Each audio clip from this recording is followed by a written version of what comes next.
one grouping of these militant integrationists are people who sound like they Africans, sound like they pro-black, but when you really get in there and start listening to what they're saying, they're not really talking about nothing deep or long-term. So let's juxtapose, before we go into a sort of definition of militant integrationists, I want to read The Height of the Typology Within Centered by Baruti's book on page 47. This is where all of us should be striving towards. There's probably a small group of folks who are actually there right now, so let's not all say, ooh, yeah, I'm already there. I think it'd probably be closer to say we are moving and striving towards that goal. African warrior scholars. This group of dedicated, uncompromising, front-line elders, Jegnok and Asafo, are staunch revolutionaries who are fighting for the liberation of African people. We recognize that we are our ancestors. Further, we are clearly conscious, so we have no reason to question our being at war for the remembrance, elevation, empowerment, and sovereign liberation of African people. These indefatigable warriors thrive on a strict intellectual diet of proven liberating ideologies, methodologies, and exercise. Always in a state of preparedness, always ready for any exigency, our work is conditioned by the situation. Nonetheless, whatever the situation may be, first and foremost, we turn to the lessons left us by our ancestors for operational instruction for any given situation. Our vision of a whole African people determines the strategies and tactics which will consistently, correctly guide us along the African way in any given circumstance, whatever the condition, whoever the enemy, however few or many our numbers. We are the workers in our centers. So that's African Warrior Scholar. That's where I'm striving towards and Halip striving for and Bester Sar striving for. That's where we're going. That's where we hope to be. Militant integrationists, however, ain't really down for that. Militant integrationists have enough information to know that they are not being taken care of by America, so they at least question what's going on. However, the militant integrationist does not have enough relevant knowledge about America, its creation, its purpose, and stolen African sole purpose for being here. Nor does the militant integrationist have enough real knowledge about Africa and how to use her wisdom for present-day solutions to really be effectual in the long term. They still have faith in America while having no faith in Africa. Let me repeat that. They still have faith in America while having no faith in Africa. By not knowing and or not fully reading and or not applying the wisdom of Ani, Akoto, Kamau, and nobles regarding their research into our African identity, Maremba Ani, Baba Aj, and Mama Kuya Akoto, Dr. Kobe Kamau, and Baba Wade Nobles. They have done excellent research in dealing with the fact that we are Africans no matter where we are in the world. And usually when you talk to these militant integrationists, either they don't know those four people or they have their books but never read those people.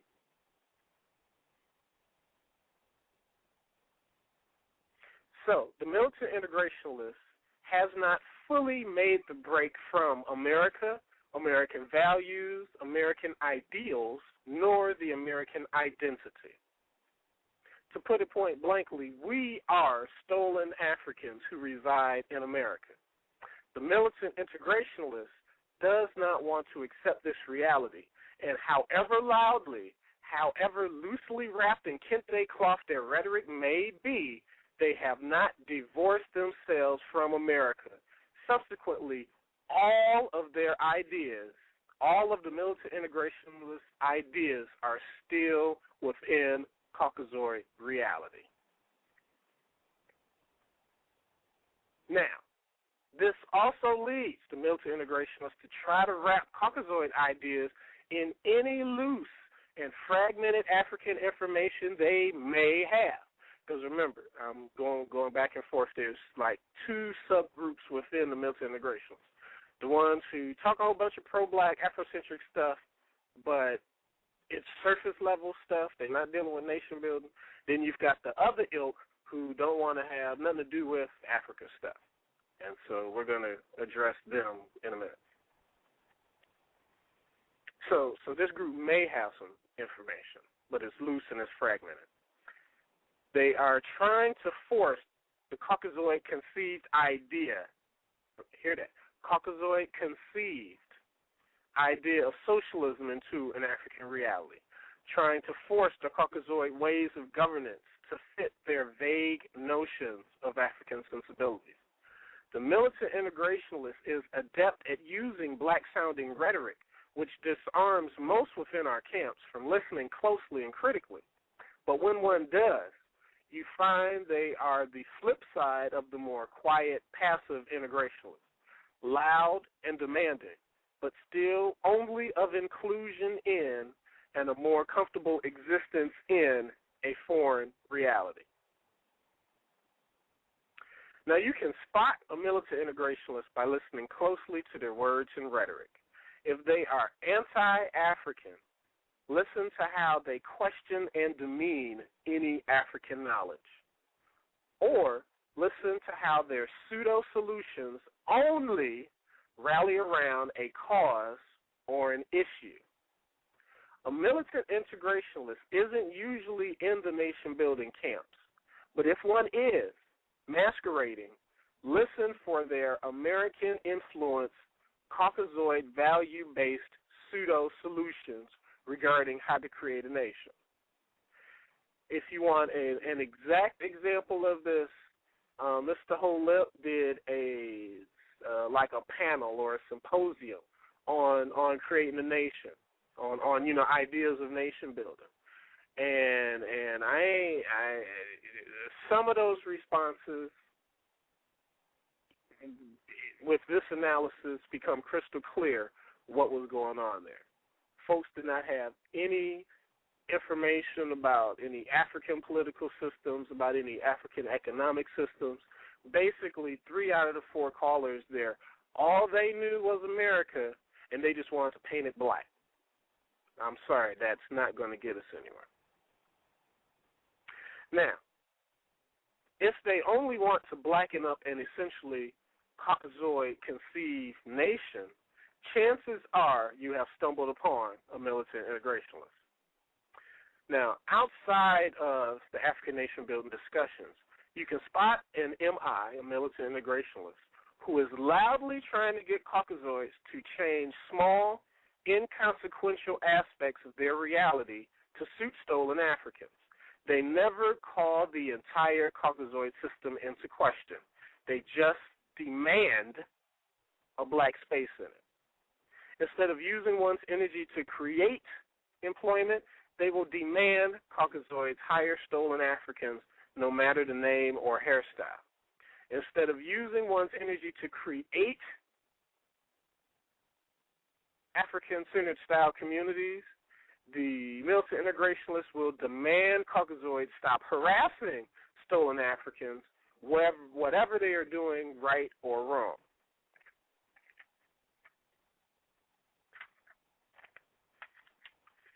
This 30 minutes sucks.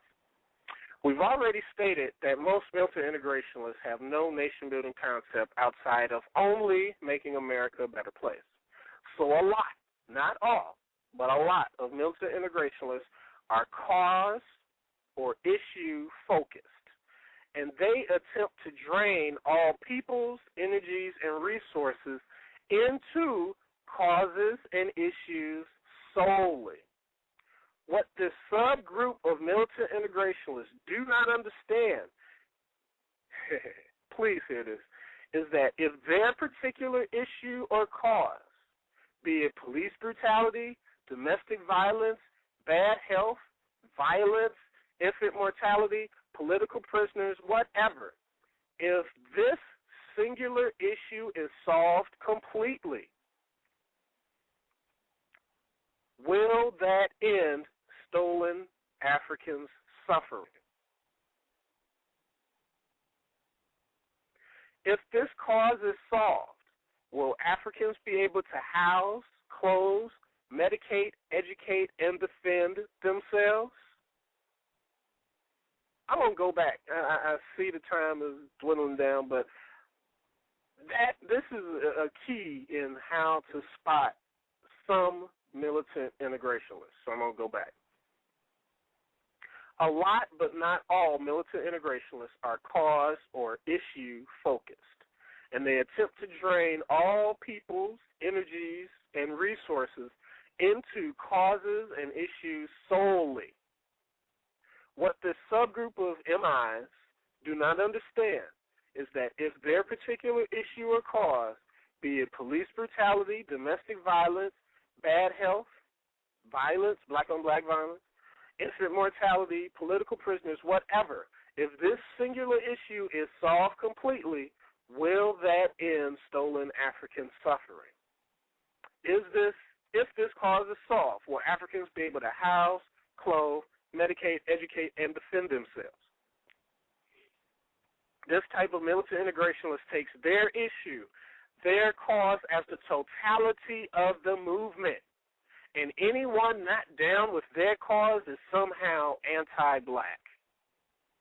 To put this bluntly, these people need to know their damn role, point blank. When our African nation is more operable, these individuals maybe could be the bureau chief of the political prisoners department, or they could be the president of the anti-police brutality department, etc. These folks could serve as essential cogs within the functioning African nation, but their causes in and of themselves are not the African nation. These causes are highly reactionary, always reacting to a pressing concern, cause, or issue. The creation of our African nation is proactive, addressing issues of Africans before they become detrimental, and also attending to the general care and well-being of Africans within their reach. So this part is key, too. While both arms are needed, the nation-building arm must take priority. The causes and the issues arm and the nation-building arm. Where we're at right now, they should coexist. I think on the past show I called it the Band-Aids, the Band-Aid solution. We're big on Band-Aid solutions, but we don't want to fix the whole thing. But you need people dealing with Band-Aid issues, so I'm not saying that, or causes and issues, because we got so much shit going on with us and to us that we do need folks centered on that. But we also need people who are, we need the majority of the African-centered, pro-black, and black nationalist camps focused on nation building and not just being cause and issue oriented.